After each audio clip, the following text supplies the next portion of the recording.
Bien, installez-vous. J'imagine que vous êtes là pour la 2.4.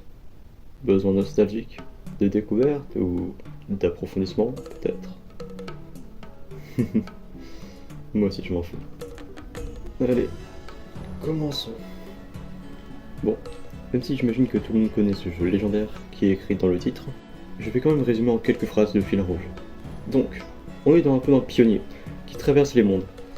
Actuellement, on a traversé Jarios 6, le monde du froid, le Luofu, où nous retournons pour cette 2.4, et Penacony, fini récemment. Notre histoire commence juste après la fin de la 2.3, où Ciné Noir, un personnage du jeu, nous invite à découvrir un nouveau monde. La 2.4 débute sur une invitation de Jingwon, le général du UFO, qui nous propose de venir voir la danse martiale des étoiles. L'équipage de l'Astral Express se sépare en deux groupes. Le premier, avec Dan Hang, Mark Seven et nous-mêmes, et le second, avec Walt et Miko, qui doivent aller voir Ryumen, pour X raisons. À l'arrivée des trois jeunes sur le vaisseau, ils sont accueillis par Yanshin, apprenti du général. Alors qu'ils étaient en train de discuter, les soldats annoncent une alerte. Des ennemis inconnus nous attaquent.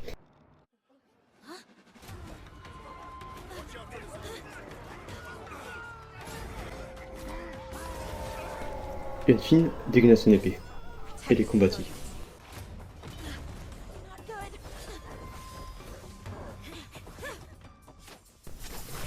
Avant qu'une inconnue lui vienne en aide.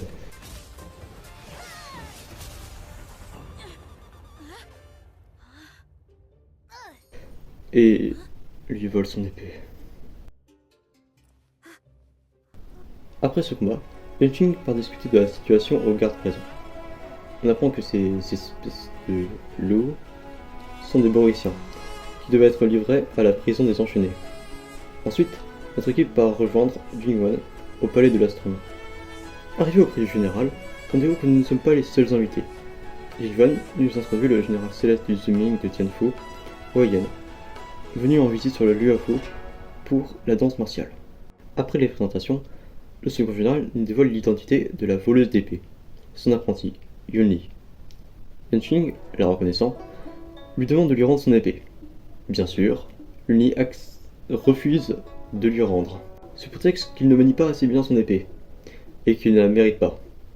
Bon, les généraux finissent par les reprendre à l'ordre, et leur demandent de quitter le palais puisqu'ils doivent finir de parler de certaines choses. Yanshin est au passage envoyé régler un problème avec des membres de la CPI. Après leur départ, des inconnus arrivent au palais. Ils révèlent être envoyés par la générale CS du Yaoqing. Yacho et Moz, les invités malgré eux, sont ici pour prendre les devants de la générale qui arrivera plus tard. Pendant ce temps-là, Yanshin et les pionniers commencent à avoir des soupçons sur la véritable venue des généraux. Ensuite, Mars propose à Yanshin qu'il l'accompagne pour voir le problème avec la CPI. Yanshin accepte, et les voilà partis à la commission de l'artisanat. Arrivés à l'emplacement du conflit, on y retrouve des artisans, des employés de la CPI et Scott, un relou de première.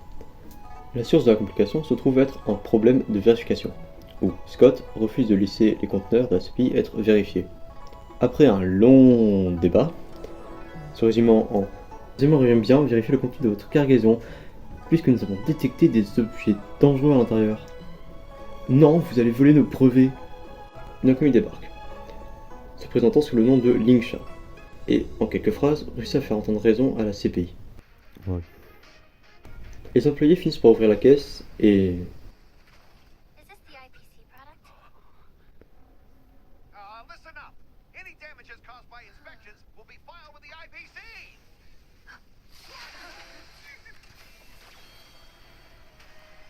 Turn it off.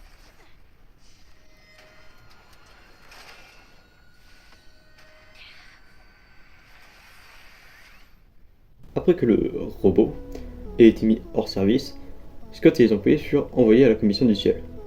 Après un léger débrief de la situation, merci Yanshin de l'avoir sauvé, Lingsha nous invite à la commission d'alchimie. Arrivé auprès de Lingsha, nous en apprenons un peu plus sur l'étrange personnage. Elle nous raconte sa vie quand elle vivait encore à bord du Luofu, avant son expulsion et son exil à bord du Zooming, jugé par le général Jingwon, en personne. Après ça, une voix familière se ravit de revoir Lingsha. Sans surprise, cette voix est celle de Yunli, et sans surprise, les chimères reprennent. Mais Lingsha trouve une idée pour essayer de calmer les ardeurs entre les deux enfants. Celui ou celle qui terrassera le plus de monstres gagnera. Yuanqing finit par gagner, mais étant un très mauvais gagnant, il réussit à déterrer la hache, l'épée et le fusil de guerre, et les deux décidèrent de croiser le fer.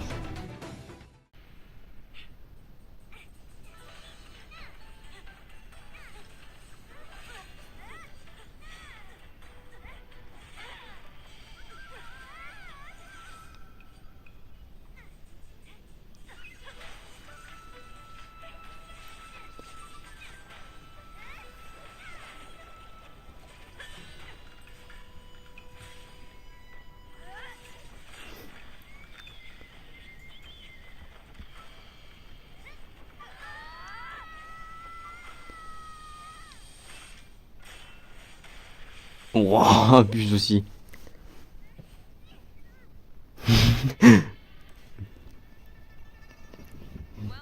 Jusqu'à l'apparition d'une Foxienne agile, qui les félicite de leur magnifique combat et leur maniement de la lame. Avant que Lingsha, qui les suivait avec les pionniers, révèle son nom, Fexiao, la troisième générale. Lingsha demande également aux jeunes combattants d'arrêter leur dispute. Yunli rendit son épée à Yuanqing avant que le groupe parte, laissant sur place la générale et Lingsha. Plus tard, nous voyons une petite discussion entre Fexiao et ses messagers, remplis de l'or. C'est pour ça qu'elle envoie Jiachou et Moz pour aller voir une guérisseuse. Puis, retour sur notre groupe, avec une conversation très intéressante, pour finalement aller voir Jingwan au siège de la clairvoyance divine. Il nous explique le réel déplacement de Wawen et Fexiao, venus juger Jingwan pour les actes passés du Luofu. Après ces révélations, Owen lui dit qu'il a un cadeau pour la danse martiale. Le gagnant repartira avec une sublime épée, de quoi rallumer le feu du conflit entre Yunli et Yanqing.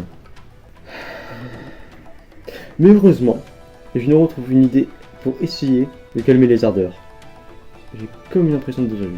Ils obligent Yunli et Yanqing à prendre un apprenti et le former à deux. Par déduction simple, ils choisissent Marcheven. Après cela, Yunli et Wayen partent.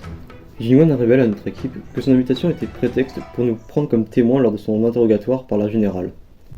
Vu que March a été désigné comme apprenti, Dan Hang et nous-mêmes, nous partons garants pour être témoins pour Jingwan. Ensuite, nous arrivons sur une conversation entre Yukong et la générale, qui parle d'un monstre enfermé dans la prison du Luofu. Bon, normalement c'est un dialogue bien plus long, mais il y a que du lore sur les anciennes versions. Le lendemain, on retrouve notre groupe en train de nous attendre pour partir à l'entraînement de March. Arrivé au lieu d'apprentissage, il fallait s'y attendre, mais Yunli et Yating s'entendent comme chien et chat. À coup de remarques, ils finissent par offrir des cadeaux à March pour débuter son façonnement. De la part de Yunli, une sublime tenue du Yaofu personnalisée. Et de la part de Yanqing, de splendides épées. Puis la jeune apprentie part combattre, avec sa tenue et son épée, un chevalier des nuages, ainsi d'évaluer ses compétences actuelles. Bah, les maîtres estiment qu'il faut travailler le jeu de jambes. Non, la puissance, même pour ça ils n'arrivent pas à se mettre d'accord. Après une balle perdue pour March, l'entraînement commença. 10 jours et des nuits passèrent, jusqu'à qu'après une séance quotidienne, elle fut considérée comme prête pour la danse martiale. Après ces révélations, Yaochu apparut, pour faire des métaphores. Après un échange d'incompréhension, Yanqing propose d'aller voir le fendeur des cieux, endroit où est prévue la danse martiale. Arrivé devant le gros vaisseau, Yanqing révèle ses craintes et ses motivations à être épéiste. Yunli finit elle aussi par s'exprimer à demi-mot. Après ça, le message est parti. Le groupe décida de faire de même, jusqu'à qu'ils croisent des inconnus, qui, lors de leur croisement, demandent à notre groupe de gentiment faire demi-tour. Yanqing, intelligent comme il est, trouva une ruse imparable pour partir sans ennui. Big sense. Let's go. I want to play in Everhunt Plains.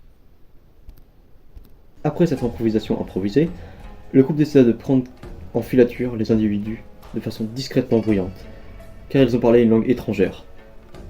Après quelques temps à les suivre, nous essayons de prendre la décision de prendre des clichés de leurs actes, jusqu'à que Marceon nous fasse repérer.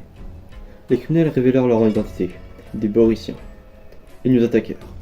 Bien que les intrus soient courants en temps de conflit, cela pouvait copier nos apparences, et posséder des cartes officielles. Le virus était déjà installé, l'infection se propage. Il va falloir prévenir et guérir. Le groupe part donc au siège de la clairvoyance. De retour sur Dan Hang et le personnage qu'on incarne, L'heure de l'interrogatoire par la générale sonne. La tension est pesante. On sentait que le moindre mot, la moindre syllabe mal exprimée, pouvait résulter en... Arrête la blague là. En vrai, c'est plus... Vous êtes méchant? Non? D'accord. Mais c'est normal, puisque désormais, nos argumentateurs doivent aller à la prison des enchaînés, ainsi d'enregistrer leurs témoignages.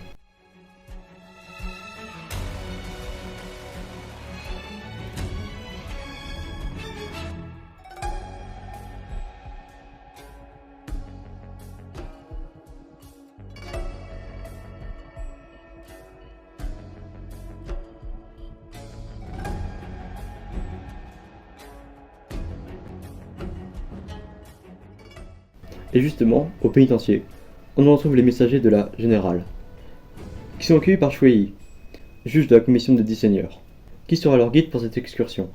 Après un petit médicament pour éviter l'odeur terrifiante du genre LOL, ils partent le rejoindre. Les témoins seront accompagnés par Anya, sœur de Shuei, et également juge de la commission des 10 seigneurs. Après une conversation remplie d'humour, nos amis partent vers la salle d'enregistrement, jusqu'à arriver à une salle remplie de robots de la CPI. Mais rien à craindre. Strange. I don't remember checking the containment facilities a second time.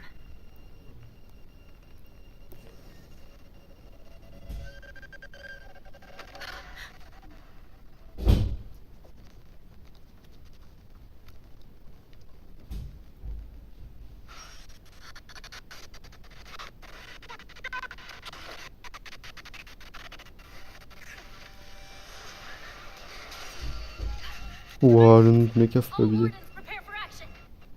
Emergency! All ordnance prepare for action.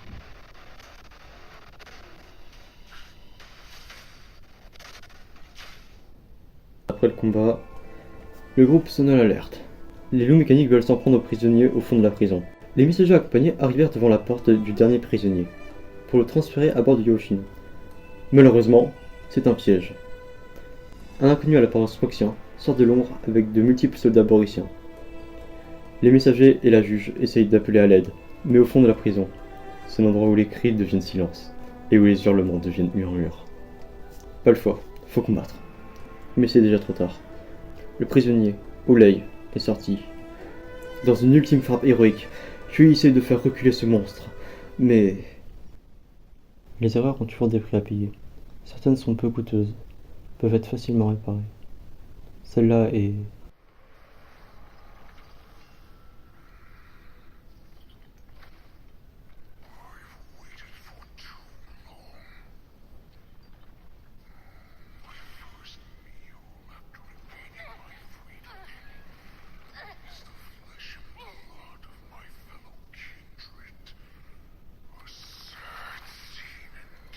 It's been a long time.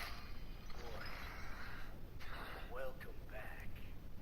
Après avoir expliqué leur plan pour partir de la prison à leur divinité, enfin libérée, ils décident de prendre Gyaochu en otage et de commencer la marche libératrice. Anya et les pionniers décident de rejoindre sa sœur et les messagers. Arrivés sur place, que des cadavres de Borussiens, mais aucune trace de Mose ou Gyaochu. En cherchant plus loin, ils découvrirent le corps sans vie de Shuei. Mais on apprit par Anya que tout va bien, et qu'elle se réincarnera plus tard. Et d'ailleurs, elle prit le contrôle d'un oiseau mécanique et leur raconta tout. J'imagine que c'est de la chance d'être morte, finalement. Anya l'envoya répondre l'information. Ensuite, le groupe poursuivit les évadés. Chaque seconde peut leur laisser le temps de s'enfuir. Il continua jusqu'à tomber sur Mose. Il prit le temps de nous expliquer ce qu'il a compris en les voyant. Dans le meilleur des cas possibles, on arrivera à les enfermer avec nous dans la prison. Malgré leur sort déjà scellé, ils repartirent à la poursuite des loups. Il n'était plus qu'à un pas de la sortie. Leur chef voulut tuer l'otage, qui ne servait plus. Gyaochu testa un coup de bluff, évoquait le nom de la championne qui l'a emprisonné et son emplacement. Même si celle-ci avait disparu, Olei n'en savait rien, et sa rancœur parla pour lui. Le temps de la vengeance a sonné. Naoro n'était plus qu'à quelques mètres d'eux.